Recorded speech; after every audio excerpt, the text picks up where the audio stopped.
Berbicara tentang Paskah, maka ada 3 hal yang ingin saya sampaikan. Pertama, Paskah adalah proklamasi tentang kerajaan Allah yang berlaku dalam dunia ini.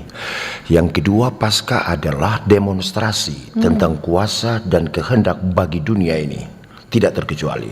Dan yang ketiga, Paskah adalah implementasi tentang kasih yang tiada batas. Esensi tentang kebangkitan itu adalah kemenangan. Dan oleh karena hidup dalam pembebasan dan hidup dalam kemenangan itu, maka sesungguhnya perwujudan tentang karya selamat Allah yang diberlakukan lewat peristiwa agung, peristiwa besar, peristiwa Paskah, menghadirkan yang tadi 2 kata itu, damai sejahtera. Artinya bahwa proklamasi, demonstrasi, implementasi karya selamat Allah bagi dunia ini menghadirkan ada sebuah zona kehidupan yang berbeda dari sebelumnya.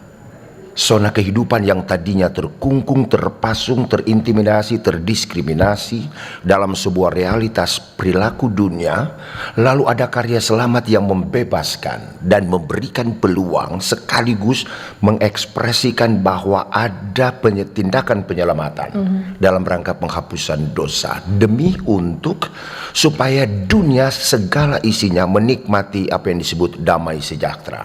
Sebetulnya damai sejahtera mau menceritakan dan melukiskan, menggambarkan tentang situasi kondisi konkret, yaitu suasana, tapi bukan hanya suasana relasi, interaksi, komunikasi antar manusia, tetapi paling penting adalah suasana batin. Jadi bicara tentang feel, perasaan, berbicara tentang suasana kebatinan setiap orang. Makanya kita butuh suasana damai sejahtera. Nah, kenapa butuh suasana damai sejahtera? Karena suasana ini yang kita harapkan. Kita akan diberikan peluang, kita akan diberikan suasana dan kesempatan untuk hidup. Dia akan bernilai, berarti, bermakna kalau ada damai dan sejahtera. Situasi real mau menggambarkan tanpa damai sulit kita berekspresi, dan tanpa sejahtera betapa berat kita mau mengungkapkan sebuah perasaan yang menyenangkan. Kalau kita berbicara Paskah, berarti berbicara tentang kematian serta kebangkitan daripada Kristus Yesus. Yesus mati di 33 Masehi, berarti dia mati di abad 1 Masehi. Di situ kalau lewat pengorbanan Tuhan Yesus di kayu salib, sehingga kita sebagai manusia dilepaskan daripada hukuman maut. Karena Roma 3 ayat 23 mengatakan, karena semua orang telah berbuat dosa dan hilang kemuliaan Allah. Cara satu-satunya agar manusia itu bisa selamat, Allah mengutus anaknya yang tunggal, yaitu Yesus Kristus. En arche en hologos, kai hologos en prostoteon, kai theos en hologos, itu dalam bahasa Yunani. Yohanes 1 ayat 1, pada mulanya adalah firman, firman itu bersama-sama dengan Allah dan firman itu adalah Allah. Yohanes 1 ayat 14, firman itu telah menjadi manusia. Lewat pengorbanan Tuhan Yesus di kayu salib, sehingga kita mendapatkan keselamatan. Kita akan menikmati namanya damai sejahtera. Nah, sebagai orang Kristen, ketika kita hidup di dalam Tuhan, maka terciptalah yang namanya damai sejahtera yang tadi sudah dijelaskan oleh Pak Pendeta tadi. Damai sejahtera itu harus betul-betul kita memaknai dalam kehidupan kita, sehingga muncul Ibrani 12 ayat 14, berusahalah hidup damai dengan semua orang dan kejarlah kekudusan, sebab tanpa kekudusan orang tidak bisa melihat Tuhan. Nah, itu yang paling pokok di sini. Orang jaga, orang hati, jaga orang pikiran, hiduplah damai dengan sesama kita. Jadi bukan cuma kita sebagai orang Kristen, oh kita ini cuma milik orang Kristen saja. Yesus itu juga milik semua bangsa, milik semua agama. Nah, disitulah kita mewujud nyatakan bahwa di dalam Galatia 2 ayat 20 mengatakan, namun aku hidup, tetapi bukan aku sendiri yang hidup, melainkan Kristus yang hidup dalam aku. Sehingga damai sejahtera itu tercipta. Artinya kita berteosis, menyatu dengan Kristus Yesus, sehingga damai itu selalu ada di dalam kehidupan kita. Damai sejahtera Kristus di tengah keluarga. Sesungguhnya ini adalah tema sentral yang diangkat Persekutuan Gereja-Gereja di Indonesia dalam rangka pemaknaan Paskah Yesus di tahun 2025. Yang menarik adalah PGI secara khusus gereja-gereja Indonesia memberi penekanan pada 2 kata, yaitu Ecclesia Domestica. Apa artinya ini? Gereja adalah keluarga.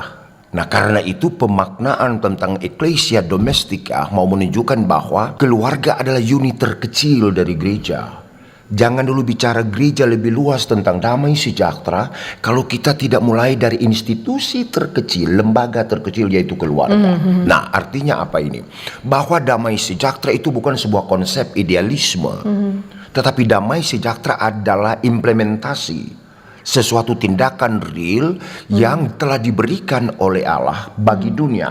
Artinya damai sejahtera milik Allah, bersumber dari Allah, lalu diberikan kepada dunia. Sekarang tugas dunia secara khusus kita manusia adalah bagaimana menerjemahkan, mengartikulasikan, dan memberikan terjemahan secara praktis dalam konteks relasi kehidupan suami istri, orang tua, anak. Artinya bagaimana damai sejahtera itu hidup, tumbuh subur, berbuah dan berdampak dalam konteks unit terkecil keluarga. Jadi sangat penting sekali pembinaan di dalam keluarga.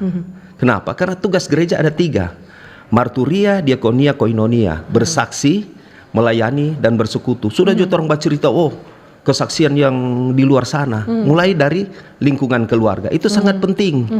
Karena dasarnya adalah Yesus Kristus. Kalau kita lihat di dalam 1 Korintus 3 ayat 11 dalam bahasa Yunani, saya hobinya pakai bahasa aslinya. Dia katakan begini, Temalion gar alon, odes dunatai tenai paraton keimanon hos estin, Yesus Kristus. Karena tidak seorang pun yang dapat meletakkan dasar lain daripada dasar yang telah diletakkan, yaitu Yesus Kristus. Nah, peran serta keluarga amat terlihat di dalam, misalnya ada bapak di situ, membina, bagaimana cara membina.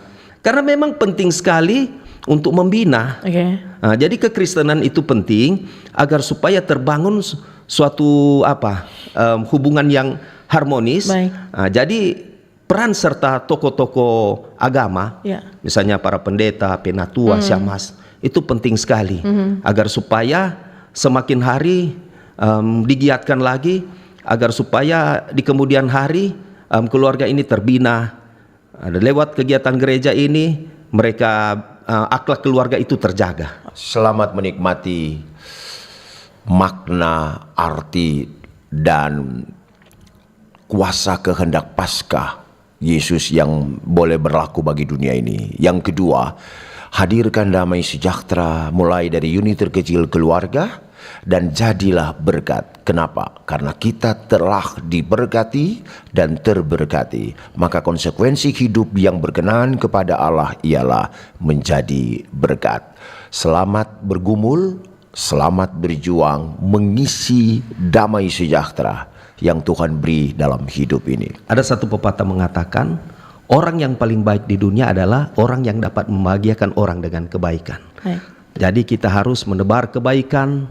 Bagaimana makna daripada Paskah itu, sehingga Yesus ketika dia memberikan diri mati untuk kita, berarti berubahlah kehidupan kita. Jadilah orang Kristen yang baik, jadi contoh di tengah-tengah kehidupan masyarakat, sehingga cermin Kristus akan terpancar dalam kehidupan kita. Kanal informasi dan inspirasi Pro 1